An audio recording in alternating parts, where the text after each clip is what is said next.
we're going to start with a special series speaking about Shabbat. Shabbat as a source of blessing.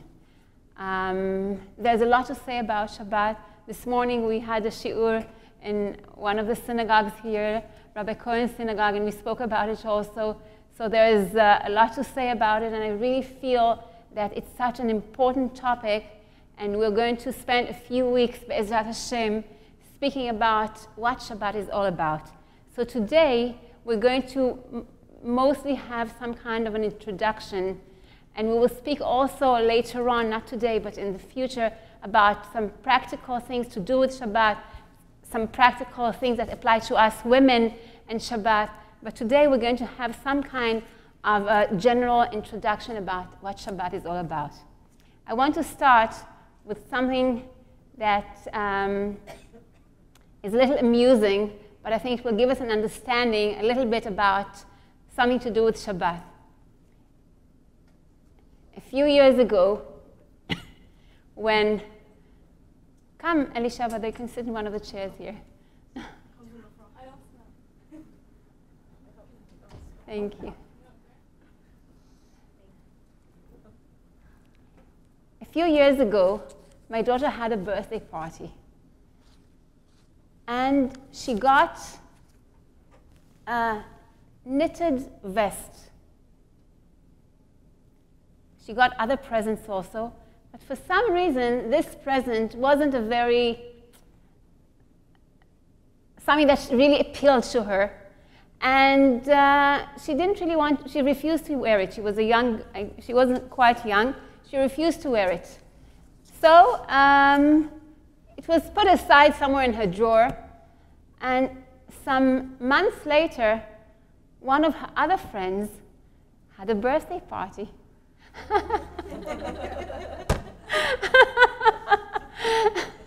And you're laughing. So she said, oh, I have an idea. Why don't I give this vest to my friend? And she wrapped it nicely, put it in nice wrapping paper, and gave it to this friend. Some time later, somebody else had a birthday party. But this time, the person who had the birthday party was the original girl who gave the vest to my daughter. And as you can imagine, that's what she got as a present.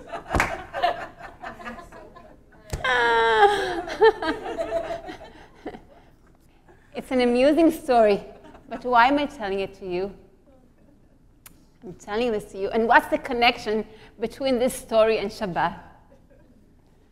I'm saying it to you because Shabbat is a present that Hashem gave us. And He gave it to us because we are His beloved children. In fact, as I mentioned this morning, Hashem says to us, He told Moshe Rabbeinu, He said, go Moshe Rabbeinu, tell the Jewish people the following. He said, Matana tova yesh li bebet ganazai. I have an amazing gift, an amazing present, which I keep in my very personal treasure home. V'Shabbat Shema. It's called Shabbat. V'ani mebakesh l'tana liYisrael. I want to give it to the Jewish people. Lech v'hodi'em. Go and tell them about it. Now, when you really want to choose a present for someone that you really love and you care for, you will make sure that you will find a present that that person would really, really appreciate, right? You won't just find in one of your drawers something that someone once gave you and you have no use for and give it to that person whom you really, really love and you really, really care for. When we want to give someone who is very close to us, who's very precious to us, and giving the present is something which is physical, but it really represents our closeness, our love, our connection, how much we care and love that person, we would really choose the best possible present that we have. Something that we know that is something so special, right? And that is what Hashem did. When He gave us the present, Shabbat, where did He take it from? From His own personal treasure home, treasure house. From His own personal treasure house. A king doesn't give anybody something from his treasure house. Just those whom he really, really loves, whom he is really, really connected with, he will give them that present. And that is the present that Hashem gave us, Shabbat. Now, really, I wonder sometimes if we really, really have the full appreciation of what this amazing present that HaKadosh Baruch Hu gave us. To some extent we do, but we don't always. And hopefully, Be'ezrat Hashem, the more we talk about it, the more we will understand it. But really, this present, like we said, shows how beloved, how close, how connected Hashem feels to us, and what it means that He gave us this amazing, special present from His treasure house. This shows us that we are really part of His family. We are the King's children. We are the King's family. That's what this present means. Shabbat is so important that it actually says that a person who keeps Shabbat properly, it's equal to keeping all the mitzvot of the Torah. It's so important. And the opposite is also true. A person who desecrates the Shabbat, who doesn't keep Shabbat, is considered as if he's an idol worshiper. So powerful it is, as if he's an idol worshiper. Now, Jews over the generations always understood what Shabbat is all about. I want to tell you a story that happened some years ago, and I also want to share with you an amazing story that happened recently in this 1900s, but I'll first start with a story that happened some years ago. And this is the story. That's how it goes. There was a very wealthy Jew who lived in one of the eastern countries, and his profession was dealing with rugs. He had the most beautiful rug store in the city, and really every time all the high society were looking to buy a rug, they would go directly to this Jew. The government of the city will go to this Jew. Every single person knew about this Jew, and they would all go to this Jew to buy carpets and rugs from him.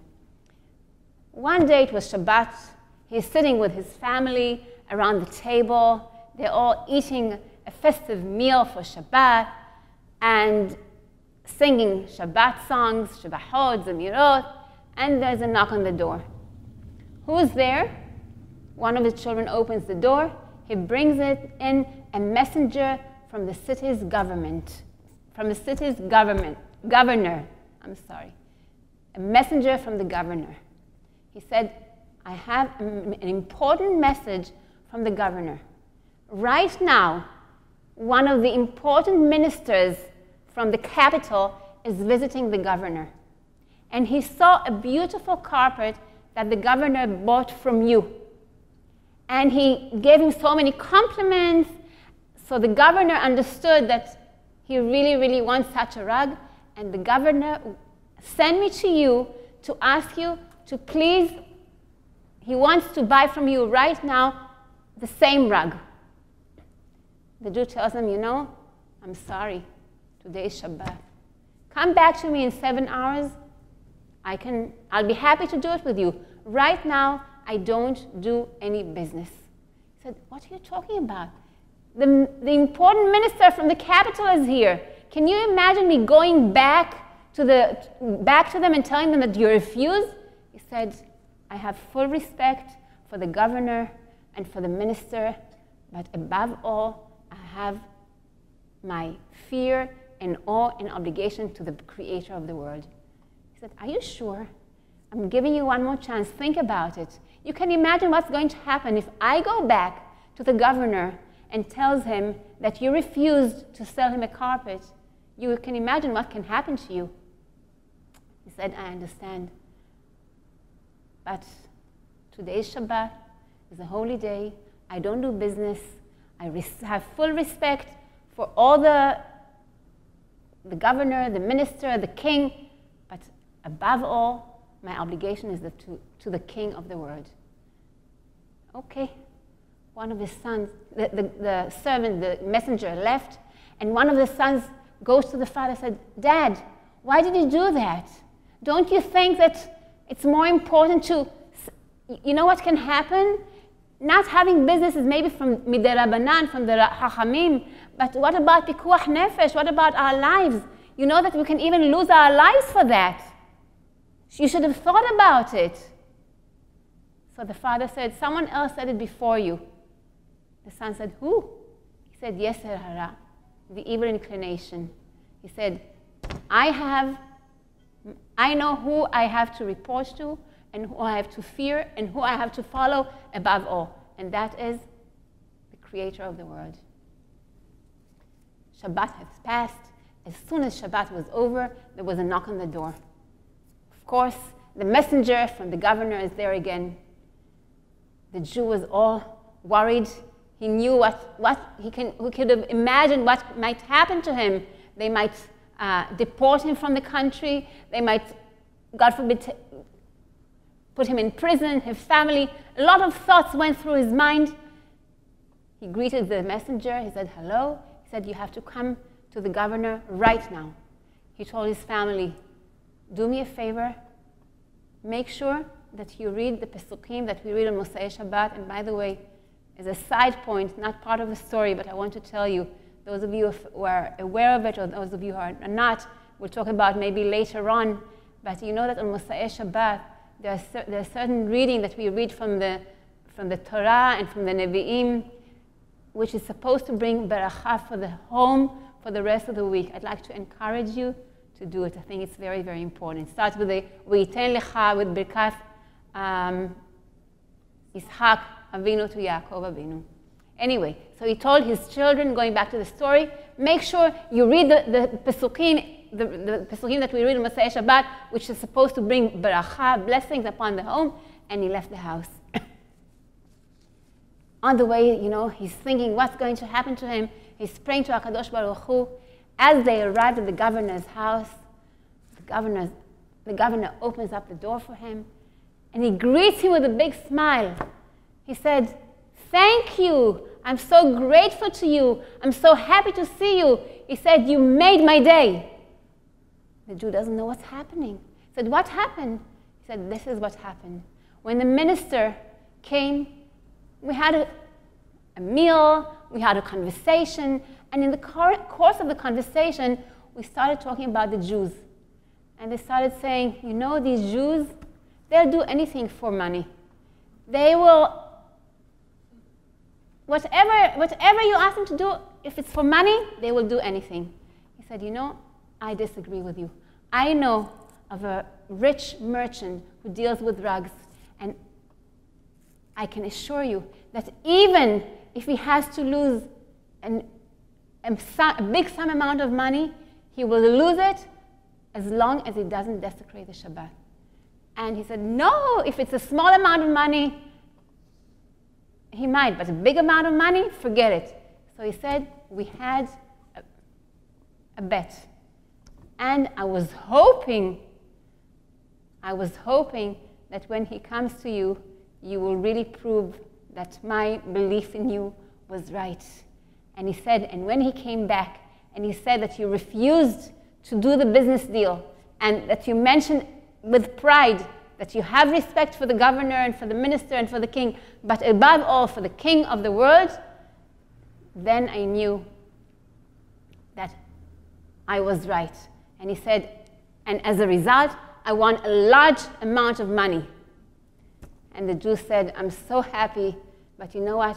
I also, excuse me, I also came out as a winner because I was able to do Kiddush Hashem, right? I showed everybody that when a Jew has a belief, he holds steadfast to his belief and doesn't change. So Shabbat was always something that Jews kept and felt very, very strongly about it. As we know, Shabbat is actually the foundation of our emunah, the foundation of our faith. And that is why it says that a person who keeps Shabbat properly, it's as if he kept the entire Torah, as if he kept all the mitzvot, all the commandments in the Torah. That is the power of the Shabbat. Now, Shabbat is connected with three important elements. And I'd like to mention what they are and go over it. Shabbat is a day of blessing. Shabbat brings beracha. Vaybarech Elokim et yom Shabbat vaykadesh oto. Beracha. Shabbat also has to do with kedusha, with holiness. Vaykadesh ito. And he sanctified the Shabbat. And the third important element of Shabbat is to do with menucha, with rest. Now we'll try and go over it and try to understand what each one of them represents. Beracha.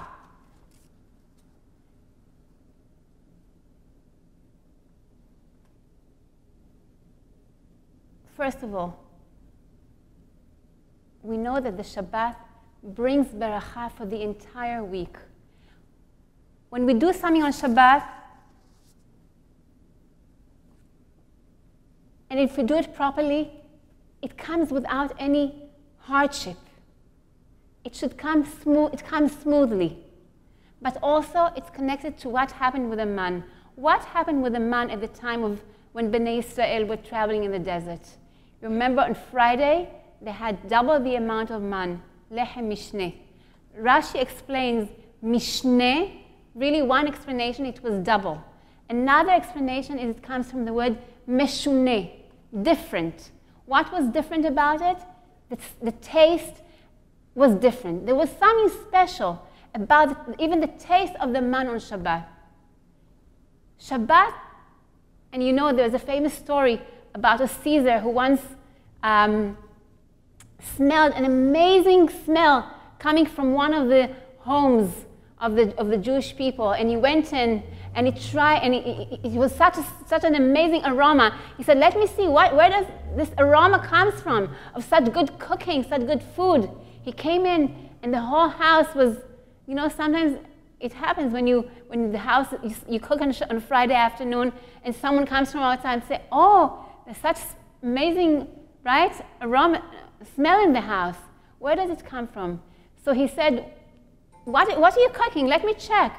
Show me the recipe. He said, "We have a special spice that makes our food special.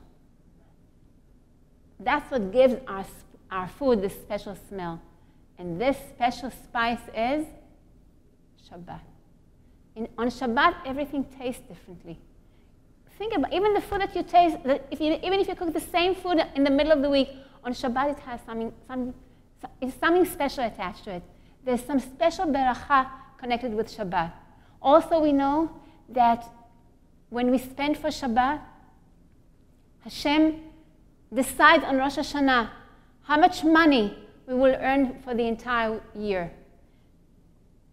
Decided. However, what's not included is our expenses that we spend for Shabbat and Yom Tov. And by the way, also for one's children's education. So, there's special beracha connected with Shabbat.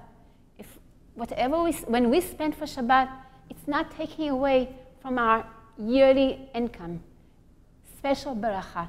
Shabbat has a special blessing attached to it. Now let's talk a little bit about the kedusha, the holiness of the day. during the entire week, we're mostly involved with our physical, materialistic needs. We have to go to work. We have to bring income into the home. We have to take care of all our physical needs. We wake up in the morning, we maybe say Birkot HaShachar, don't have time to say the entire Tefillat Shachrit. We run to work. Even men who go to synagogue, sometimes while they're reading from the Siddur, they look at their iPhone or whatever it is, checking all their latest emails. We're all over the place, running, busy, thinking about everything that has to be done. Shabbat is the only time when we can put things away and we can really feel the holiness of the day. On Shabbat, there's some kind of peace and harmony between what the neshama yearns for, what the neshama wants, the holiness, the spirituality, the kedusha, and what the body wants. On Shabbat, we're able to actually see the presence, understand how Hashem reveals himself in the world. During the week, how many of us think about HaKadosh Baruch Hu? How many of us have the zechut of saying, Shiriti Hashem lenerdi tamid. I see Hashem all the time in front of me. Whatever happens to me, I see Hashem there. Some people do.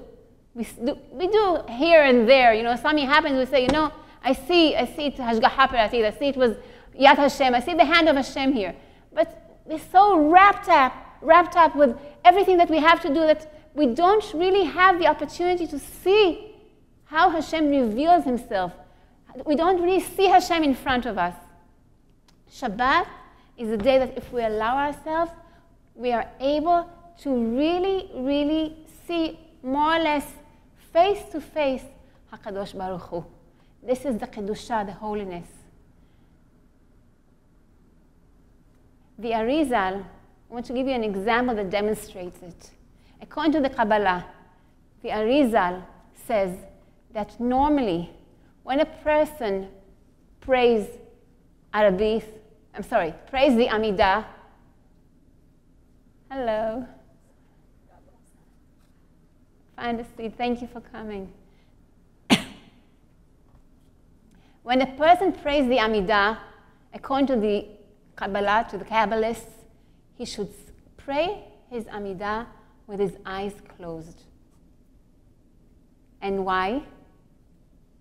Because when our eyes are closed, we're able to concentrate more, right? We're not distracted by the time, the clock, the music, the horn, whatever it is.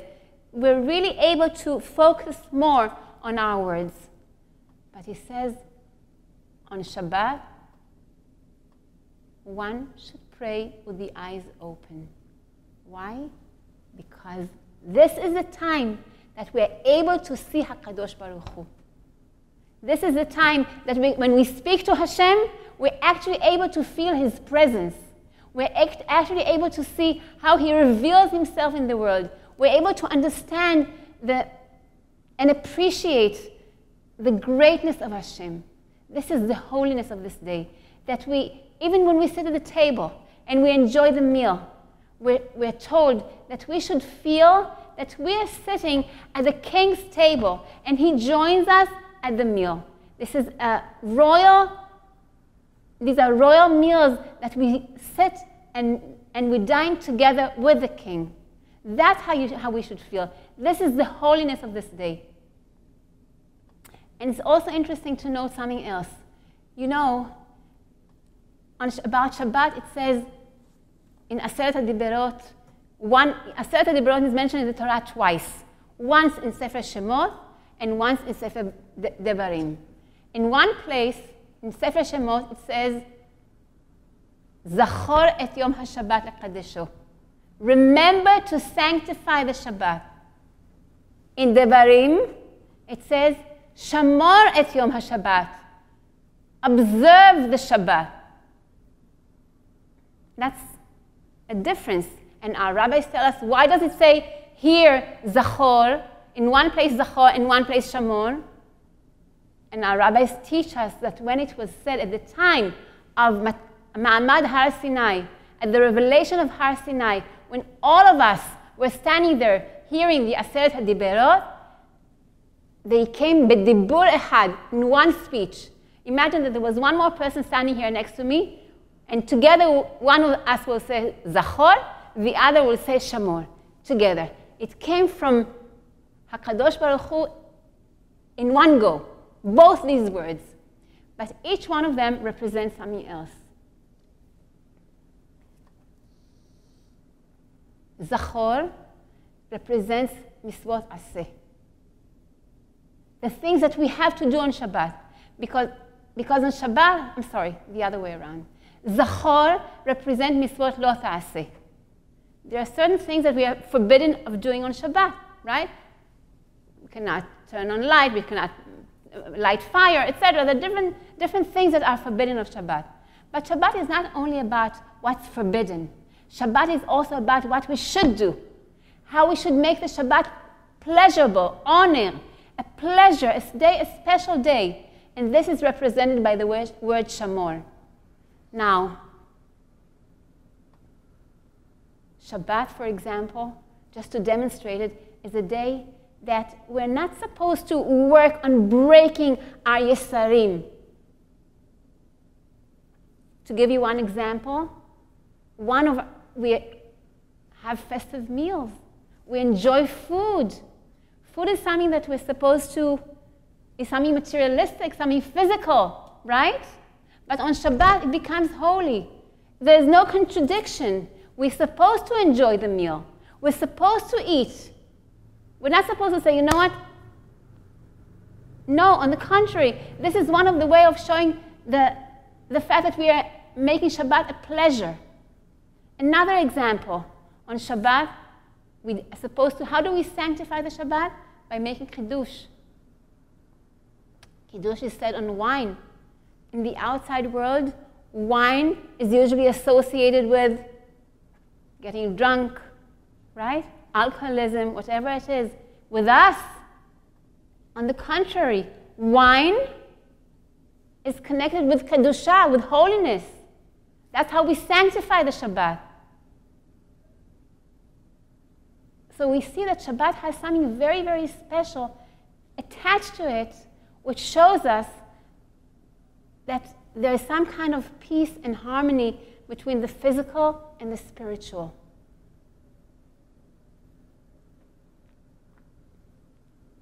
We're able to find, and that is one reason why we actually greet each other on Shabbat and we say, Shabbat Shalom.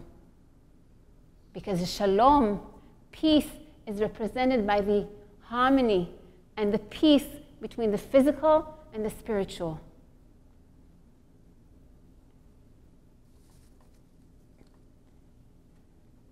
Now, the third aspect, we spoke about the fact that it's a day that has a lot of blessing attached to it, beracha, v'yivarech Elokim, the kedusha, the holiness, and the third aspect is the menucha.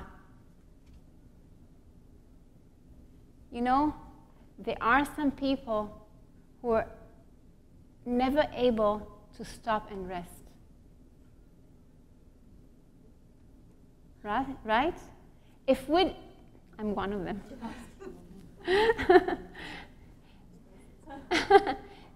Because there's always something that you have to do. Especially people who are involved in business.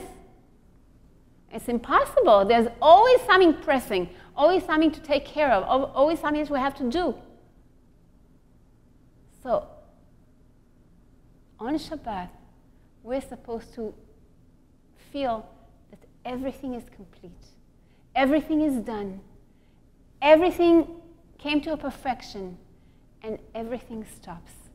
This is a special gift that Hashem gave us, and we know that non-Jews are not really allowed to keep Shabbat. They're not really allowed. Shabbat is something special for the Jewish people, going back to the fact that it's a special gift. It's something very, very special, which shows, as I told you, the special connection between us and HaKadosh Baruch Hu. Now, I want to tell you the following story. Some of you may have heard it, but it's such a powerful story that I think it's really important that we'll hear about it. You know, in the beginning of the previous century, when the Jews migrated here, life was very tough here. Someone actually told me that one of the reasons that Bet Yaakov school, the Bet Yaakov chain, opened is because when the Jews came here, it was so hard for them financially that one of the purposes of opening the school and sending girls to yeshiva was because they had to learn about the importance of keeping Shabbat. Now, it might come to you as a surprise, but that was, people went through very, very difficult times. They came from Europe. It was very hard to get jobs. Parnassah was very difficult. Finding livelihood was very, very difficult. And many people who were religious, Orthodox Jews had to give up keeping Shabbat. So, the story that I want to tell you is about a family who came here at that time. They lived in the Lower East Side in New York at the beginning of the 1900s. And this family had a father, mother, a few children, and the father, made a commitment that no matter what, he is not going to give up keeping Shabbat. So Shabbat is something so sacred, so important, he is not going to give it up. But as you know, many businesses get a lot of their business on Shabbat. So he was employed in one place for a few months, and he somehow made some kind of an arrangement with them that he will not work on Shabbat, but instead make up whatever he missed on Shabbat on other days. But he was basically thrown from one job to another. He hasn't paid his rent for a few months. Every time he would go to the job market to look for a job, he would come home empty-handed. They really, really went through a tough time. And they saw people around them, other people whom they knew. Slowly, slowly, you know what it is, how it is. The hardest time is which time? The first time. First time when you transgress something, when you don't do something. Second time is easier. And they gradually saw people around them who came from their own background doing they felt they had to, breaking the Shabbat and going to work. But this family said, Shabbat is something that we will never give up. One day, he gets an envelope. He knew exactly what's in this envelope. There was a letter there that if he doesn't pay the rent, he will be thrown out of the apartment. He didn't know what to do. He knew that he missed a few payments. He didn't know what to do. He went to the owner. He said, please, give me one more month. I beg of you, one more month. Where will I take my family? He said, impossible. He said, so please, do something for me. The man was a compassionate man. He said, you know what? I cannot keep you in the apartment. But in this cellar, there's a coals room where they keep all the coals. The coal room where they keep the coals. He said, go there with your family and stay there. That's the best I can tell you. I feel bad. I don't want to throw you into the street, but I cannot keep you in the apartment. We also have to pay our bills.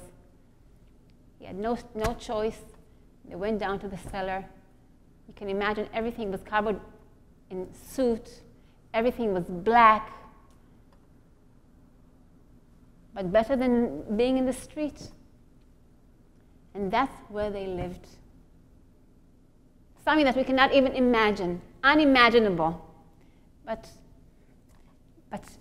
Shabbat was something that they never were not willing to give up.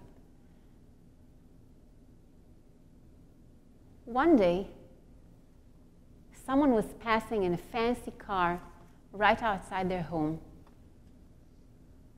And this man, a Jewish man, sitting in the car with his driver, next to his driver, sees something quite unusual. He sees two black kids with kippot on their heads. He said, "That's quite unusual. What's going on here?" He said, "Let me stop and see. Let me find out." He was very curious to know what this sight that he's seeing. He stopped the car. He went down, told the children, "Hello," started having a conversation. "Where are you from? Where do you live?" And he realized that these are children who are actually fair-skinned children who are covered in soot. Told him, "Where do you live? Can I visit you in your apartment?" He said, "Sure, come." So the two children took the man with them to the cellar, to the room where they lived, and they came in. The children shouted, "Mommy, we have a guest in the house." And this poor mommy didn't know where to look and what to do, having a stranger come into her home. And he spoke to her a little bit, but understood that what this woman is going through and how embarrassing this is for her. And he said, "You know what? Please allow me to give you something small." He took his checkbook out of his pocket and he wrote a check for $5,000. In those days, $5,000 would be sufficient to sustain a whole family for a whole year. So you can make a similar calculation to what it is nowadays. I don't know, depends whether you live in Queens or in Great Neck, whatever it is. It was a huge sum of money. The mother was she didn't even know how to thank him and what to do. She was so excited and so happy. And she said, "Hashem, I've been praying for I knew that you will not leave us. I knew that you were going to do something for us. Here it is. Thank you." And she was just overjoyed. The man left. In the evening, the husband came home, and he sees that his wife is in a especially good mood. He asked her, "What's happening? What happened today?" She told me, "You won't believe what happened." And she told him the whole story. And she showed him the check. He said, "Unbelievable how we can see the hand of Hashem, that Hashem doesn't leave us. He is always with us." He looks at the check. He said, "We cannot take it. We're not going to use this check." She said, "Why?" He said, "I know the man. He has a big factory where they make sweaters. He's a very successful man, and he was very generous and very kind. However, he opens his factory on Shabbat. And for 2 years, we've been struggling to hold on to something that's so sacred and so important for us and not break Shabbat. I will not take the money from this man." The next day, he went to this man's office with a check, and he told him, "It was very kind of you. Thank you very much, but forgive me. I cannot accept the check from you." So the man tells him, "I understand nobody likes to get gifts from other people. Nobody likes to feel that they are dependent on other people. But, sometimes we shouldn't feel, we should put pride aside, and, better times will come and you'll return the money to me one day." He said, "No, you don't understand. It's not about pride. It's about Shabbat. I've been struggling for 2 years to keep Shabbat. That's why I live in the conditions I live in. I cannot now break and change and take money from someone who doesn't keep Shabbat." And he left the check on this man's desk and left the office. This rich man came home that evening, and his wife sees that there's something troubling him. He said, "What happened?" She said, "You won't believe it. And he tells us the whole story. And he said, you know why he didn't take it? Because we open our factory on Shabbat. He said, but you know what? You remember how that we used to do the same thing? You remember when we came to this country, we also kept Shabbat? And then things were difficult for us. And we said, you know, we'll do it just this one time. Just this one Shabbat will open up. And afterwards, we'll go back. But this one Shabbat took place 10 years ago. And for these past 10 years, our factory has been open on Shabbat. Said,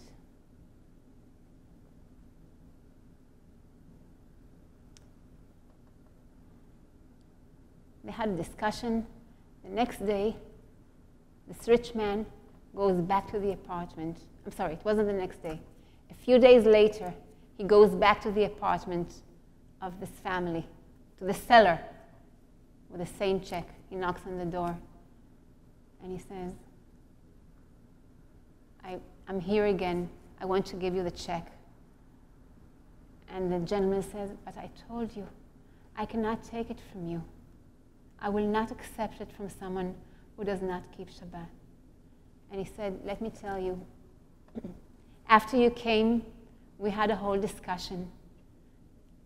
And this past Friday, I announced in the factory that the factory will remain closed from Friday afternoon until Sunday morning. And we're going to continue doing it. And this past Friday was the first Friday after 10 years that my wife lit the Shabbat candles, and we kept the Shabbat.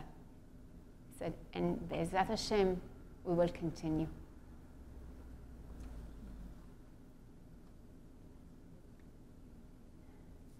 So,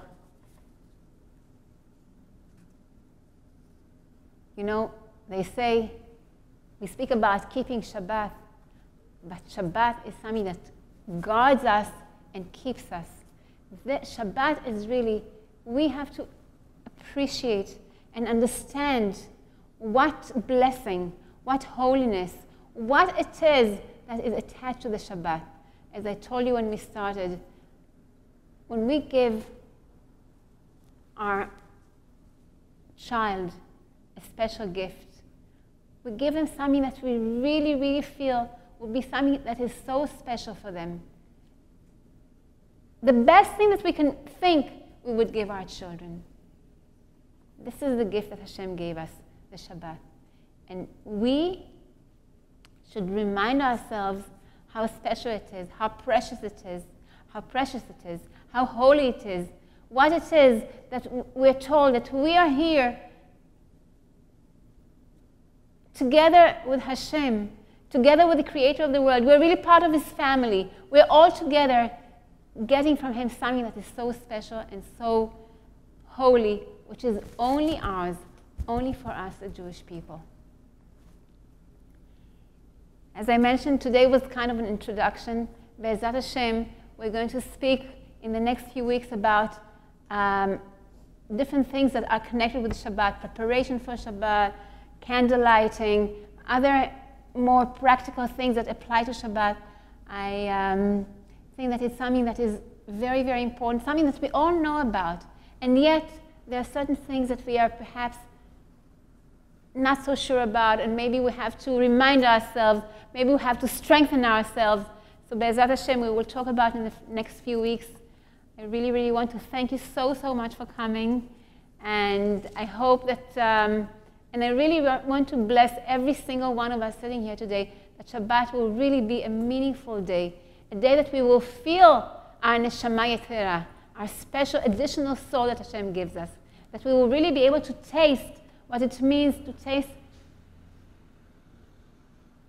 something from Olam Haba, because that's what it's all about. When we keep Shabbat properly, it's a taste of what Olam Haba is all about. We don't know what it is, but when we do it properly, that's what we taste.